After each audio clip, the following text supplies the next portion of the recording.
Barcelona এক মহা গুরুত্বপূর্ণ জয় পেয়েছে। এমন রাতে তারা জয় পেয়েছে যে রাতে রিয়াল মাদ্রিদ আগে হেরেছে, এরপরে তারা আতলেতিকো মাদ্রিদকে হারিয়েছে এবং হারিয়ে বার্সেলোনা এখন পয়েন্ট টেবিলের শীর্ষস্থানে 7 পয়েন্টের লিডে চলে গেছে।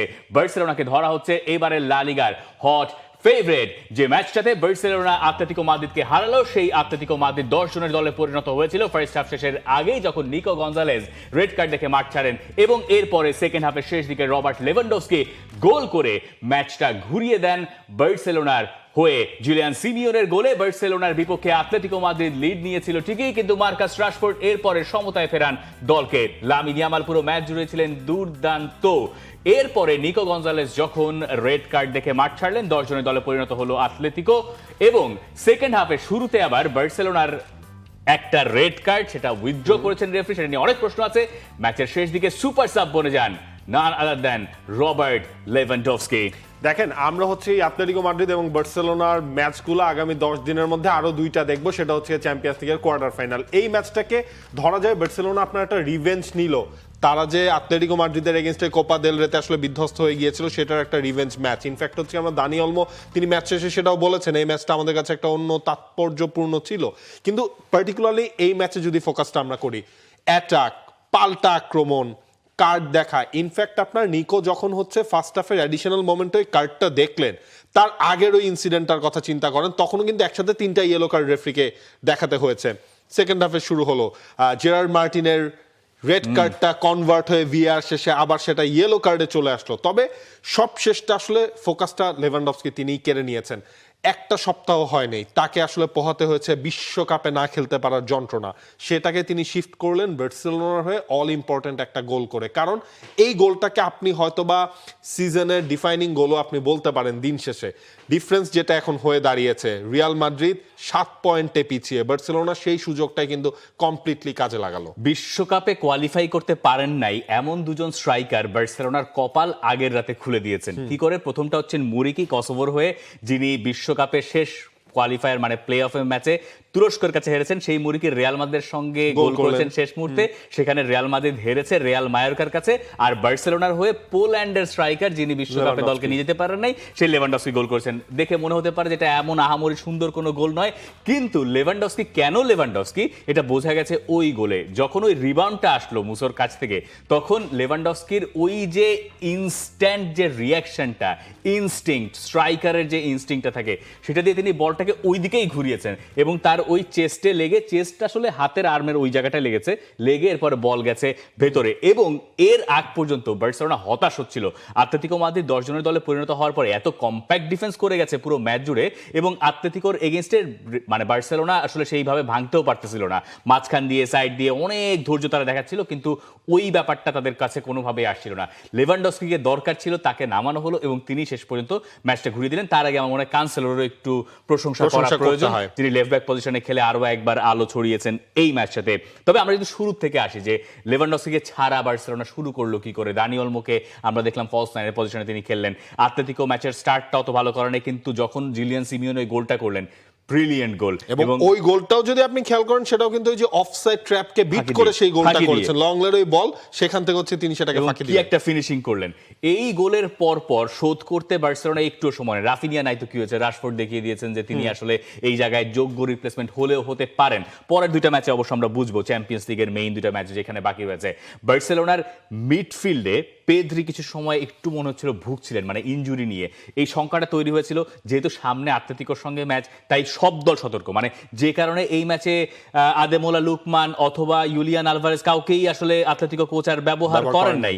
এই কারণটা হচ্ছে তিনি জানেন তার দল টাইটেল রেসে নাই, বার্সেলোনা টাইটেল রেসে আছে। বার্সেলোনা এখন আমার ধারণা টাইটেলটা নিয়েই গেছে, এবং এই 7 পয়েন্টের লিডের পরে হান্সি ফ্লিক এখন বলছেন যে তবুও তারা উদযাপন করছেন না, কারণ তার কাছে মনে হচ্ছে এখনো লা লিগার শিরোপাটা বাকি রয়ে গেছে। কিন্তু নাবিল খান, প্রশ্ন হচ্ছে এই যে হান্সি ফ্লিক বলছেন গুরুত্বপূর্ণ জয় ছিল কিন্তু আমরা উদযাপন করিনি কারণ লা লিগা এখনো শেষ হয়নি, আপনি কি বিশ্বাস করেন লা লিগা শেষ হয়নি আর এল ক্লাসিকো বাকি আছে? দেখেন, আমার কাছে মনে হয় আসলে লা লিগা এই উইকের পর শেষ হয়ে গেছে। হ্যাঁ, কারণ আপনি 30টা করে ম্যাচ হয়ে গেছে তো, আর 18টা ম্যাচ বাকি রয়েছে।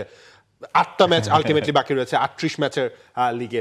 তো ওই হিসাব করলে আপনার 8 ম্যাচে এই 7 পয়েন্ট কভার করা, দোষ এখানে একটা এল ক্লাসিকো আছে, তারপর আপনি এল ক্লাসিকোর হিসাবটা ধরেন আপনি রিয়াল মাদ্রিদকে যদি দিয়েও দেন, তারপর আসলে 4 পয়েন্টের ডিফারেন্স আছে। এবং এই মুহূর্তে রিয়াল মাদ্রিদের যে পজিশন, আমার মনে হয় না আপনার এই 7 পয়েন্টের গ্যাপটা রিয়াল মাদ্রিদের কাটানো এত সহজ হবে। আপনি মায়োরকার এগেনস্টে যেই দলটা রেলিগেটেড হয়ে যাচ্ছে, সেই দল আপনার সাথে জিতে অলমোস্ট রেলিগেশন সেভ করে দিয়েছে, এমন একটা পর্যায়ে হয়তো তারা স্বপ্ন দেখছে, সেটা তো রিয়াল মাদ্রিদের জন্য একটা ডিজাস্টার।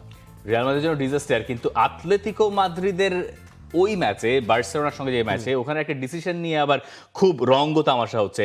মানে জেরার্ড মার্টিন যেখানে রেড কার্ড দেখলেন এবং তারপর রেফারিকে বললেন যে না, এটা রেড কার্ড না, আমি এটা উঠিয়ে নিচ্ছি। তিনি তিয়াগো আলমাদাকে ফাউলটা করেছিলেন এবং এরপরে সিমিওনে একটা নতুন রেফারেন্স টেনেছেন।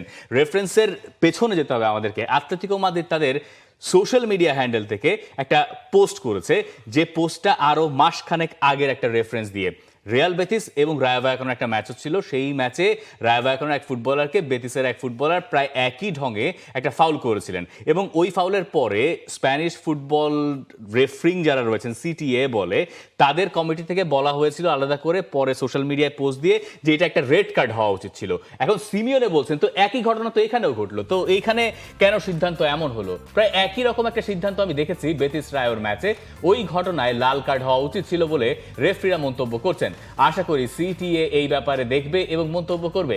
আমার মনে হয় না রেফারির ভুলে ম্যাচ হেরেছি, ভুল হয় কোচের, যেমন রেফারিরা ভুল করেন রেফারিরা ওরকম ভুল করেন, এটা সিমিওনে বোঝাতে চেয়েছেন। এখন এইখানে তিনি তার নিজের ভুলটাও নির্দেশ করছেন। মানে নিকো গঞ্জালেসকে আপনি লামিন ইয়ামালের এগেইনস্টে কেন খেলাবেন? মানে লামিন ইয়ামালের এগেইনস্টে আপনি লেফট ব্যাকে নিকো গঞ্জালেসকে কেন নামাতে হইলো? এই জিনিসটাই আসলে ধরেন অনেক কিছু তো যদি এবং কিন্তুর মাঝখানে আসলে সিমিওনে ছিলেন। রিজনটা হচ্ছে ওই যে আপনার আলভারেজকে যখন আপনি ইউজ করেন না, কারণ আপনি তো হচ্ছে কি আপনার লুকমানকে ইউজ করছেন না, আপনি হচ্ছে চ্যাম্পিয়ন্স লিগে এই সপ্তাহেই তো ম্যাচ, বার্সেলোনার সাথেই আপনার ম্যাচ, সেটার একটা ওই প্রিকশন লেভেলের জন্য তিনি আসলে কিছু নতুন প্লেয়ারদের নতুন পজিশনে নতুন ভাবে আসলে ইউজ করতে চেয়েছিলেন। তার মানে চ্যাম্পিয়ন্স লিগে এখন সব নজর, তাই তো? মানে আতলেতিকো যেমন চ্যাম্পিয়ন্স লিগে ফোকাস দিয়েছে, বার্সেলোনার ক্ষেত্রে লা লিগাটা জেতা গুরুত্বপূর্ণ, তারা জানেন তাদের একটা হেলদি লিড আছে।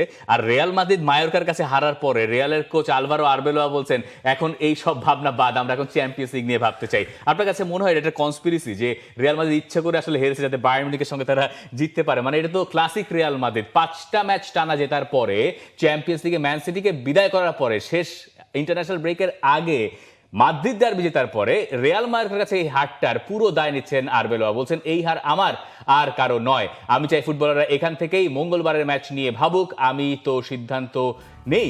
আর এই হারটা রিয়াল কোচের। এই লকার রুম ছেড়ে যাওয়ার পর থেকে আমাদের মাথায় কেবল বায়ার্নের চিন্তাই থাকা উচিত। বায়ার্নের চিন্তা থেকে তো ভিনিসিয়াস বেলিংহামরা পরে নামলেন, পরে এইডার মিলিতাও তিনিও নামলেন, তিনি নেমে হচ্ছে কোন রকম একটা গোল করেছেন, যেই গোলটাও রিয়াল মাদ্রিদকে বাঁচাতে পারে নাই। তবে রিয়াল মাদ্রিদের জন্য অ্যালার্মিং কি, আপনি ধরেন লাস্ট 5টা ওভারঅল কম্পিটিশন মিলিয়ে হচ্ছে রিয়াল মাদ্রিদের জয় ছিল, কিন্তু আপনি পার্টিকুলারলি লা লিগার হিসাবটা করেন, লাস্ট 6টা সপ্তাহে রিয়াল মাদ্রিদ এই নিয়ে 3টা ম্যাচ আসলে হারলো। সেইটা তো আসলে রিয়াল মাদ্রিদের সাথে যায় না যখন আপনি টাইটেল রেসটায় আপনি নিজেকে একজন পারফেক্ট কম্পিটিটর হিসেবে ভাবছেন। এই ম্যাচটায় রিয়াল মাদ্রিদের খেলার আসলে প্রথম দিকটায় তেমন কোনো ছন্দই ছিল না। এমবাপ্পে কিছু সুযোগ তিনি পেয়েছেন, তারপরেও কোনোটাই সেটা ক্লিনিক্যালি তিনি ফিনিশ করতে পারেন নাই। এখন প্রবলেমটা হচ্ছে রিয়াল মাদ্রিদ এই মায়োরকার কাছে হারার পর যখন আপনার নেক্সট এই উইকে বায়ার্ন মিউনিখের সাথে মুখোমুখি হবে, তখন তাদের এই টেম্পারমেন্টটা চেঞ্জ কতটুকু তারা করতে পারবে। এইখানে আমার কাছে মনে হচ্ছে রিয়াল মাদ্রিদ তাদের লা লিগার সম্ভাবনাটা শেষ করে দিয়ে এখন এক সাইড হবে, পুরোপুরি তারা চ্যাম্পিয়ন্স লিগে ফোকাস করবে, বায়ার্ন মিউনিখের সঙ্গে তারা খেলবে। এবং এই হারটা আমার কাছে মনে হয় পার্ট অফ দেয়ার মানে কালচার, যে লা লিগায় টিকে থেকে আর কি করবো, বাদ, ঠিক আছে। যদিও রিয়াল মাদ্রিদ একদমই বাজে খেলেছে, মানে এই ম্যাচে রিয়াল মায়োরকা যথেষ্ট ভালো করেছে। এমন একটা টিম যারা রেলিগেশন জোনে ঘুরপাক খাচ্ছে, এবং মুরিকি কেন ওই গোলের পরে কাঁদছেন, মানে 90 মিনিটসের পরে যে গোলটা করে তিনি রিয়াল মাদ্রিদকে হারিয়েছেন, তিনি কাঁদছেন কেন?